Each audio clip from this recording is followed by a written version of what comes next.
Welcome to the Lead and Thrive podcast. I'm your host, Daniel Torres, and today I'm joined again by a co-host, Efrain Rosario. Hi, Efrain. Thanks for joining us today. Hi, Daniel. How are you? I'm doing well, and today we're going to be talking about a topic that's very close to your heart, which is brands. Yes, indeed. And obviously, like you said, it's something that I lived and breathed and still live and breathe in my professional life.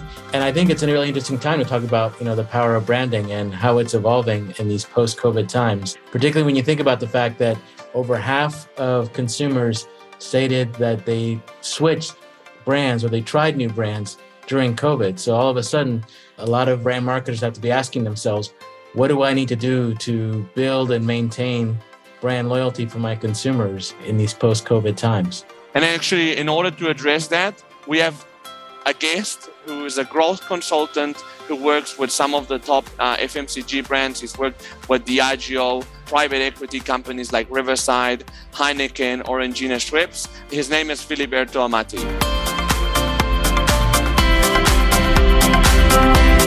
Hi, Filiberto. Thanks for joining us today. How are you doing? Hi, Daniel. Thank you very much. Very well. I think you're joining us from Warsaw, if I'm not wrong. Correct, in Poland. Okay, but obviously from your accent, you're not Polish originally. Did you figure that? Really? No. From my accent, the look, probably, and the name. No, I'm Italian. I've been nearly 25 years abroad now, of which the past 10 Warsaw. 10 years in Warsaw. Yeah. So, Filiberto, I have an important question to ask you. Have you been able to find good Italian coffee in Warsaw? Yeah, no, I think you can import very good coffee almost everywhere in the world. So, yes. Yes. Indeed.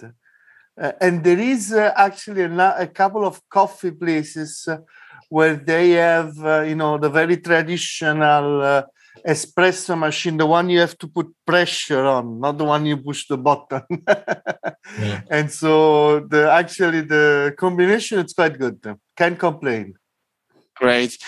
And Filiberto, maybe as a matter of introduction and to get the audience acquainted with you, maybe you can tell us a bit of what you do, because obviously I think you and me serve very similar industries, but in a different capacity. So maybe you can give us a bit of an idea. Basically, since I left my corporate job, I moved to Warsaw about 10 years ago.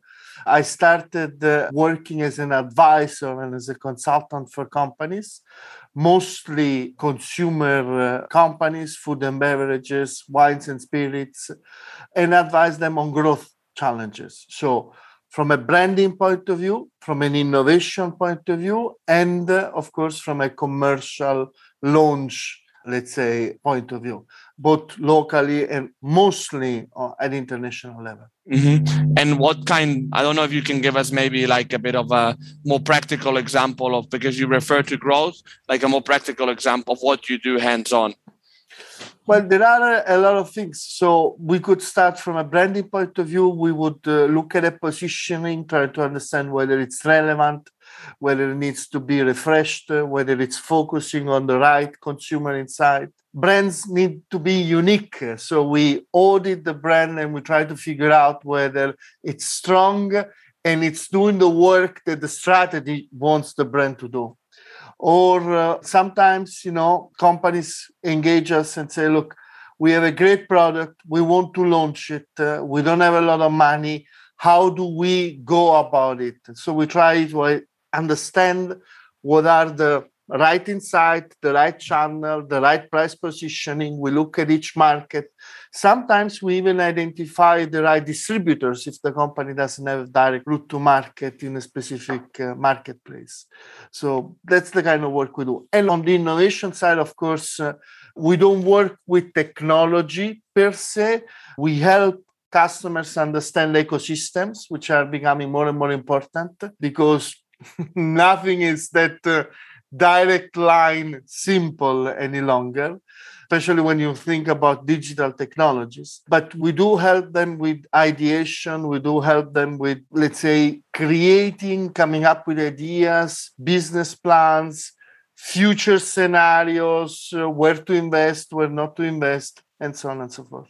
So, Filiberto, I have to imagine with everything that's going on in the world today, even COVID notwithstanding, this has to be a pretty exciting time to be helping companies deal with some of these kinds of branding challenges. Specifically within the area of FMCG, can you kind of give us a little bit of insight in terms of what you've observed over the last 5 years in terms of how companies' approach to branding may have evolved over that time?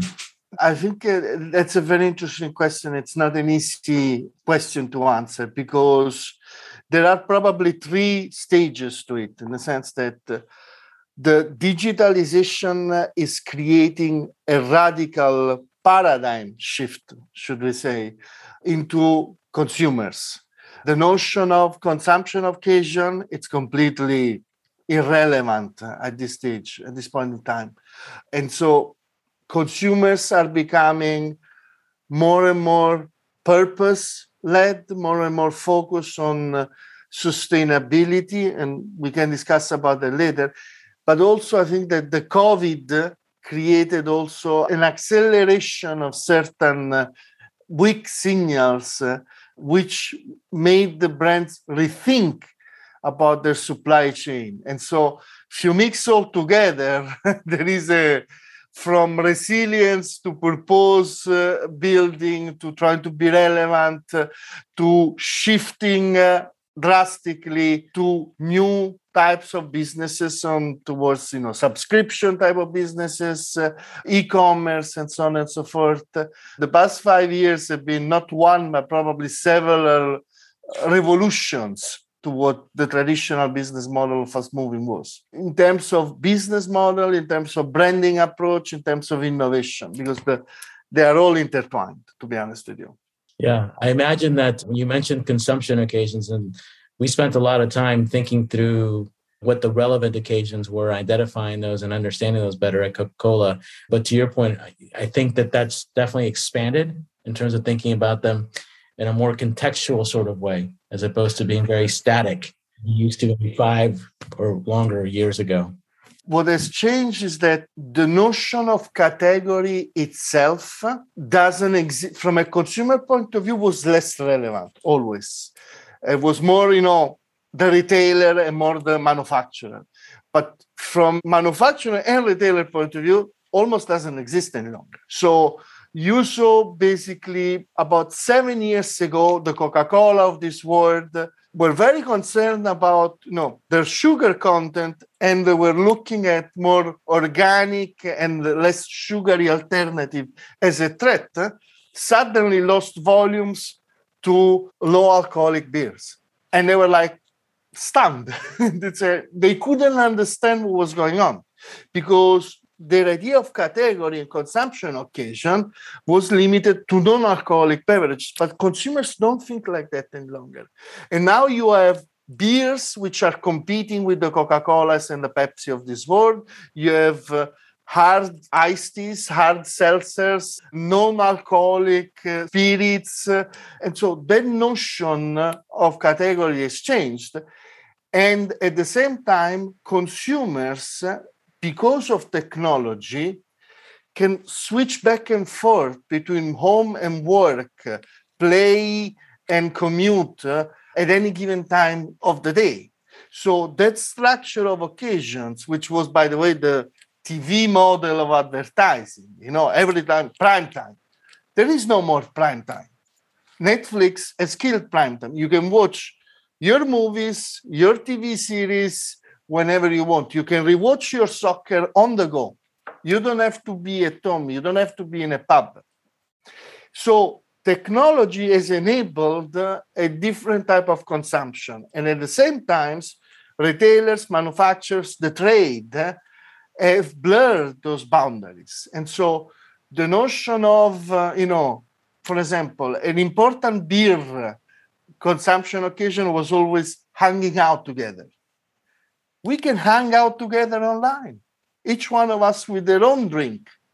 We don't have to meet physically in one place.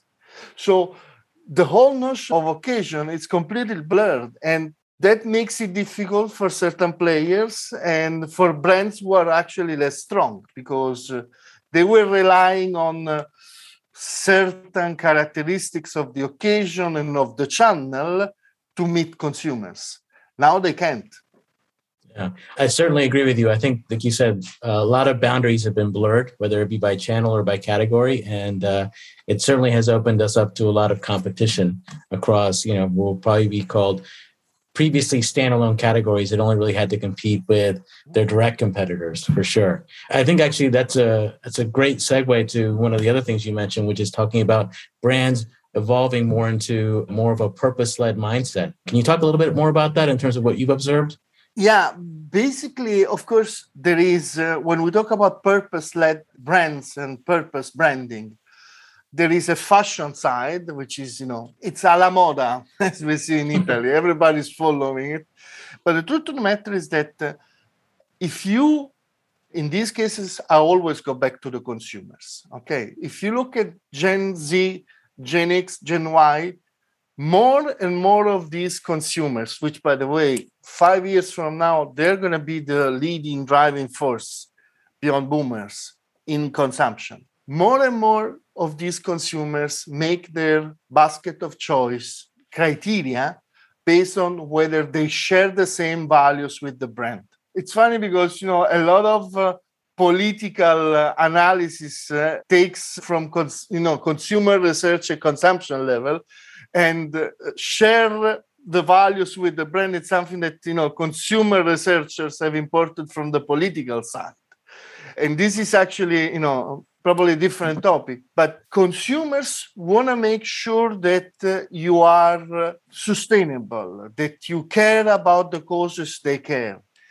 And by the way, this means that our wisdom of 10, 15 years ago, where if you had a more eco category or subline, consumers will actually trade up to it. Doesn't work any longer, because if the consumers don't trade up, it's the companies they need to follow, and the company that needs to set the right example. Okay. Yeah. And if you don't, they just don't consider you in the basket, because there is so much choice. There is so much choice that consumers have plenty of brands to select from. Do you think consumers don't have the knowledge of the corporations that are behind the brands they're buying? Yes and no. There is very widespread information about that. It's easy to find. As usual, there is a lot of fake news around it. So it's a bit of a jungle, and you need to find your way around it, which is why brands need to be very proactive with that. Because if you let the noise overtake, then your message is not going to come across. I read a research report not too long ago that referred to the Gen Z and millennial consumers and shoppers as truth barometers, because of exactly what you just said, Filiberto, is that one is they're actively looking for that information prior to making a purchase. It's a much more important decision criteria for them than it was for our generations, let's say.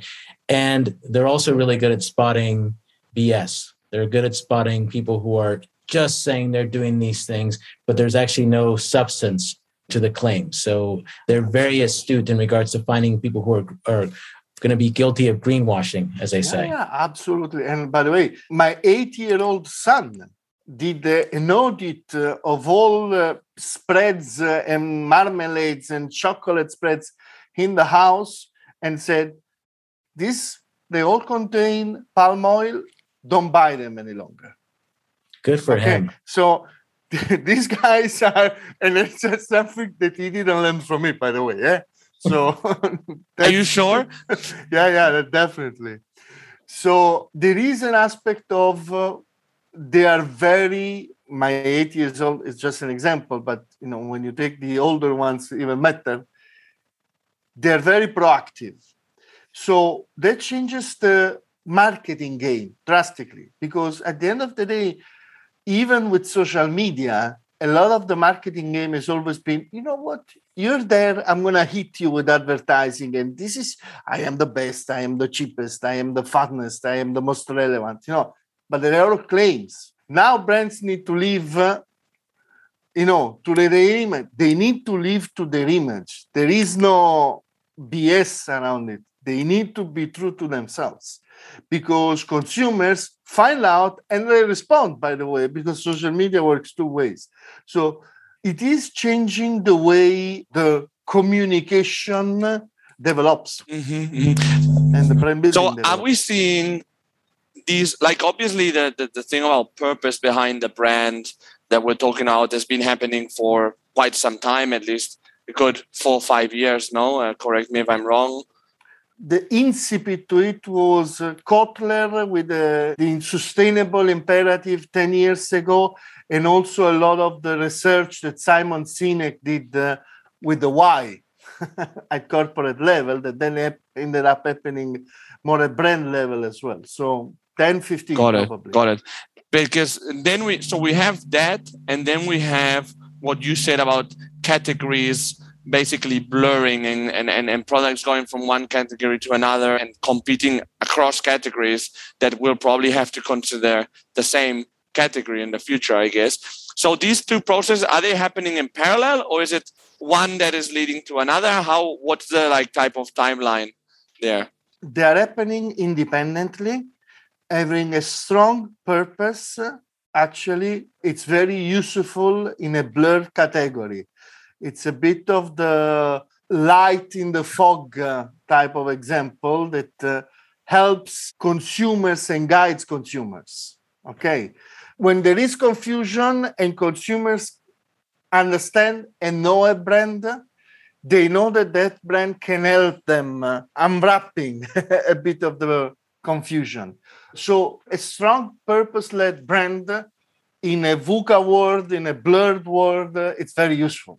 And in fact, if you look at the performance of Unilever in the past few years, with Paul Polman made this basically purpose-led vision for all the brands of Unilever, they had an exceptional performance vis-a-vis competition because many of those brands have such a strong purpose that consumers go back to them and seek them or get inspired, but also at the end of the day, find, let's say, comfort in those brands during a very confusing period of time.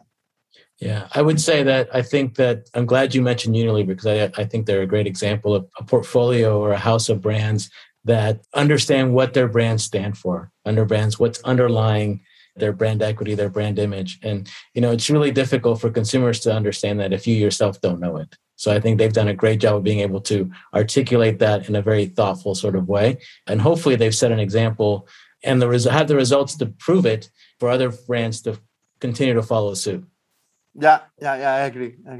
Hopefully there is, because to be honest with you, from a brand architecture point of view, there is a lot of confusion at this stage. So a lot of work needs to happen. Can you elaborate on that? So you mentioned that there's confusion on brand architecture. What does that mean? It means that with the industry convergence, with the category blurrification, a lot of brands which were created and they were dominant even in a very specific sector, they are now looking at completely different occasion consumers industries. Coca-Cola is now as an energy drink line extension. Okay. So the question is, do you do that as Coca-Cola Energy, which is their choice, or do you do it as a different type of architecture? What are the synergies? What are the risks? What works better? What clarifies? What helps consumer? What is more relevant? Okay. And you have that, for example, more drastically in beverages. Think about all these distilled gin and vodkas, which are launching a flavored non-alcoholic beverage. What does resonate with consumers better? The fact that it's the same brand, or should it be an endorsement brand? That's very important. So in consumer electronics, think about Apple. Apple is developing a car. What's the most relevant brand architecture? I mean, do you need to call it an iCar? Do you want to have the Apple logo on it? Those are all questions that marketers need to address, specifically and based on one side opportunities and being opportunistic about it, it's fine. But in the long term, what's your game plan? How do you replicate that Unilever model that works in the short term, but usually works in the longer term when things are getting more and more confused? So that's why I think brand architecture is going to become the next hot thing in the next 3 to 5 years. Well, and I think I'd love to get your perspective on this, but my sense is that I think the 2 points you just mentioned, being very purpose-led in terms of your overall brand and developing a sound brand architecture, whatever happens to be, whether it's endorsed or whether it's more of a freestanding type of model. Do you think, what's your perspective? Do you think those 2 things can work together in unity? Oh, they have to. I think that a very strong brand with the wrong brand architecture, with a brand architecture which is not explaining why the brand is present in multiple categories, is going to weaken the brand. So whether you're purpose-led or not, you're going to be weaker. The 2 need to work together. There is no way around it. And you can have the best brand architecture of the world, but if you're not purpose-led, a lot of consumers will understand the synergies between the various categories, but they will not consider you as part of their consumption basket because you're greenwashing, because you're not sustainable enough, because you're using child labor, because you have unsafe labor practice, and so on and so forth. How do you advise your clients on this? Like, how can somebody like you help your clients? Because that's obviously, there's a lot to be considered here. Well, look, usually the client comes with a question. Okay. Actually, most of the time, the client comes with an answer and a question. So the first part of the job is always to make sure that, the question is relevant, because sometimes the question needs to be reformulated for them. And then we work finding an answer based on their specific needs. So, of course, there are beliefs and values that characterize me and the people I work with. But then at the end of the day, there is the client and their need and their businesses. So we try to move them in the right direction. Of course, I would say that it's almost impossible for us to have the brand architecture and positioning discussion together. Usually we lead one and the other, keeping an eye on the consequences, but we try to have, one focus, develop it, agree on it, building on a positioning. By the way, building a positioning, it's always a shared process. It's a co-creation process, because if those guys at the client side and their consumers and their salespeople don't believe into it, it's just a label on a piece of paper. It doesn't happen. When it's purpose-led, if they don't believe it, they can't fake it, which basically means no consumers, retailers, and partners are not going to believe into it either. Okay. So that takes a lot of time, and you can build a purpose-led positioning thinking of what are the possible scenarios from a brand architecture point of view. And then maybe later reconnect on the brand architecture, or vice versa, by the way. I don't know if maybe you can give us like a hands-on example of some transformational project along these lines that you've undertaken, Filiberto. For example, what I have done for quite a few food brands recently, food companies actually, there is a lot of companies which are moving from second to third generation, they sell. And they become acquired by private equity group that then professionalizes. So I do some work for a few of these companies, and I come in and we look at in parallel, basically, okay, we do an audit. Where is the brand? Where is the company? Where is the sales? What are you selling and to whom? Okay. And then we look at commercial opportunities. So we look at trend analysis and categories analysis. Should you be selling more water, more wine, what you are good at, of course, in that sense. And then we look at the brand, the innovation, brand in terms of positioning, and the architecture. Usually, especially with manufacturers, the architecture, it's the most difficult part because it's a lot of distribution labels. It's a lot of, we have spare capacity, so let's call it, Villa Italia and Villa San Leo and something else. And they come up with 37 different things for, by the way, exactly the same line of products and maybe exactly the same consumers, but in 22 different markets. So it's really about, putting all of this together and come up with a plan that is simple enough for them to execute, because they still need to execute. They need to go to the distributor and explain to the distributor, by the way, we are betting on brand A, brand B, and brand C will have no support. Okay. And by the way, this line now is going to be part of brand A and not brand B and C any longer. And this is how we're going to be explaining to the distributor and their customers how do we make that change happen in reality, in that sense. So this is probably what we do most often, which is, take an helicopter view and then drill down on all possible pieces, minding that each piece is actually connected and intertwined to all the others in that sense. So, Filiberto, I wanted to go back to something you said at the very beginning, which is talking about the impact of COVID and its impact on supply chains for a lot of these kinds of companies.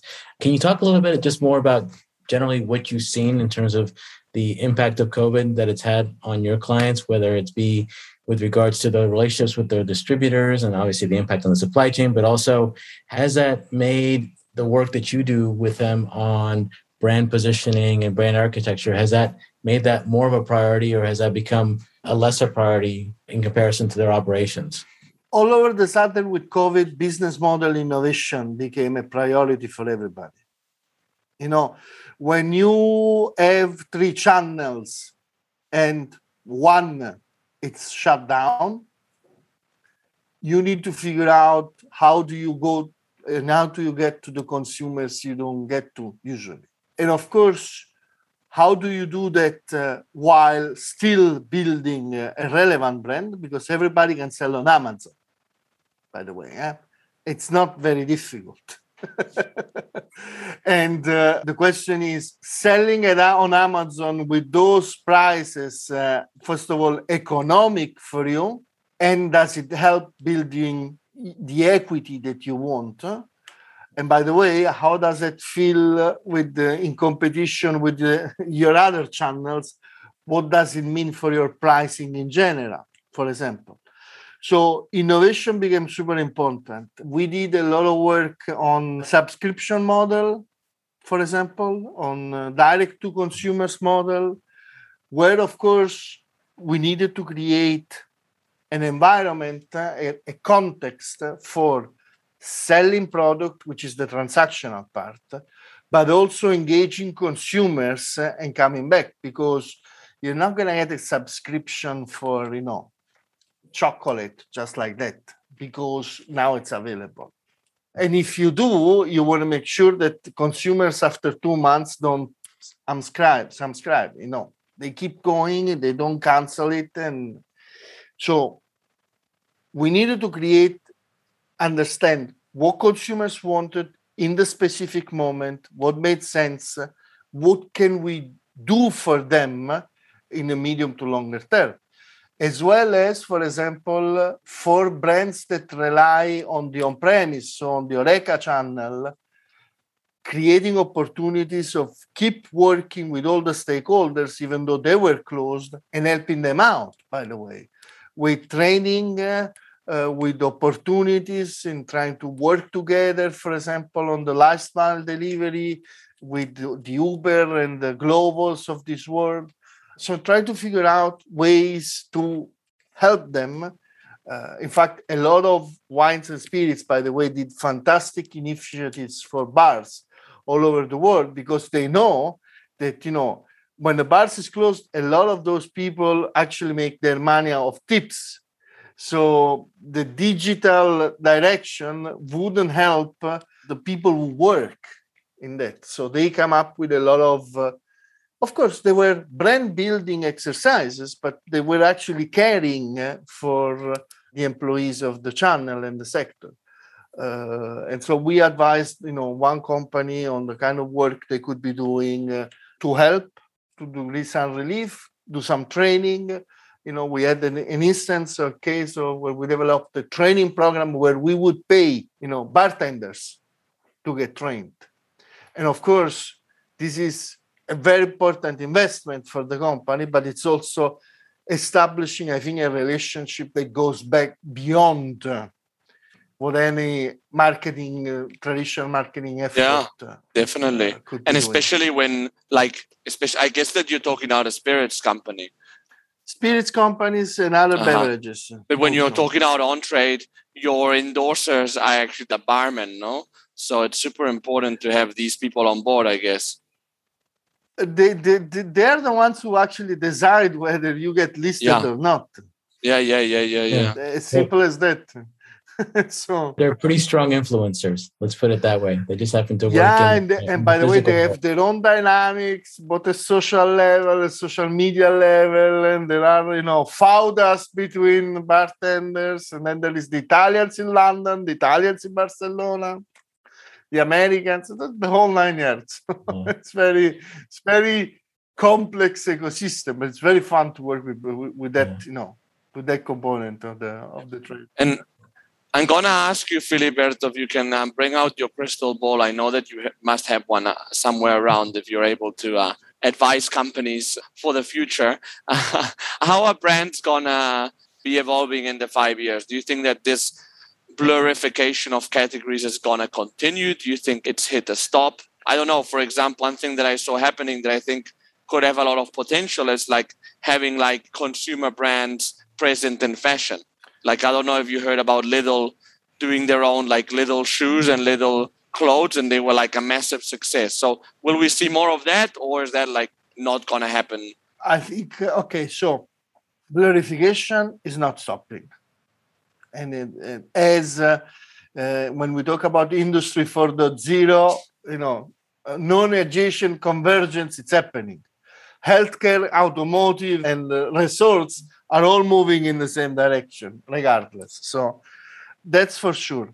Now, in terms of what concerns me, for my client, and for a lot of brands that I follow, is the risk of extinction by algorithm. That's what I call. With the emergence of the Siris and Alexas of this world, a lot of decisions of consumption, the dash buttons and so on and so forth, a lot of decisions of consumption are going to be delegated to an algorithm, to an AI. You're going to be driving in your car, going back, and then you forgot to do shopping. So, Alexa, please make sure I get some wine delivered by my house by 9:30 or 7:30 or 8:00, whatever. And Alexa will need to make a decision based on the availability and based on what the algorithm knows of you, or what best wine to deliver. And even if you say Chardonnay, Alexa will then need to decide whether, if your typical Chardonnay is not available, which Chardonnay needs to be shipped. Okay. The promotional mechanics of the modern trades are going to completely change, because you will have now open APIs of, you promoting, you will have an algorithm promoting your products and your brands to an algorithm. And by the way, the temporary price reductions will not be probably as relevant as they are today. And a lot of brands, who are investing in 2021 so much money that they make 40, 50, 60% of their volumes are promotional volumes, they might completely disappear because they are not ready for this advancement. They don't have the mindset. They don't have they barely understand and distinguish the shopper from the consumer, by the way. So if you put an algorithm as an umbrella between the two, a lot of companies might not be able to survive that. So in the next 5 years, I think a lot of that needs to happen. With the Amazon advertising and becoming more and more sophisticated, we will literally have to have systems that allow you mining your data, mining their data, making spot offers. Like you have algorithms buying stocks on the stock market based on certain objectives. You will have algorithms making promotions on Amazon to certain customers based on certain ideas. And that to me is a level of sophistication that marketing and commercial organizations probably lack at this stage, many of them. Yeah, I agree. I think that, you're already seeing some of this extinction by algorithm starting to take place, like you said, on Amazon ads and all the other retailer media networks, because like you said, if you're not buying the right ad space, whether it be a sponsored product ad or a sponsored brand ad, or if you're not showing up in search results with some sort of banner ad, all of a sudden you're basically out of the consideration set and you're out of mind, out of sight. And yeah, I think there's a lot of companies out there who are ramping up in this quite rapidly. And there's a lot of companies out there who are trying to, in essence, stake their claim as suppliers and vendors that can help companies do that. Because like you said, the gap is there. It's there now. And it's only going to get bigger if you do nothing. So to that point, Filiberto, I'll close with one final question, which is, in light of the trends and what you see taking shape over the next 5 years, if you could give one piece of advice to a brand marketer in today's FMCG space, what would that be? I would say follow closely your consumers, okay? And that's for once, but also trying to understand what kind of startups are emerging in your ecosystem. Many of those startups will fail, okay? But some of them, they will become a leading bridge between you and your consumers in the next 5 to 10 years. So better understand now what are the emerging technologies and platforms, and see where consumers lead you. If you follow your consumers, meaning understand, data is important, but how they shop, where they shop, observe them. You don't have to have... But you need to go out and understand what they are doing. Are they going on Amazon? Why? Are they going into stores? Why? Follow your consumers and then look at those tech companies emerging, because the two will converge and that will be your business in 5 to 10 years' time.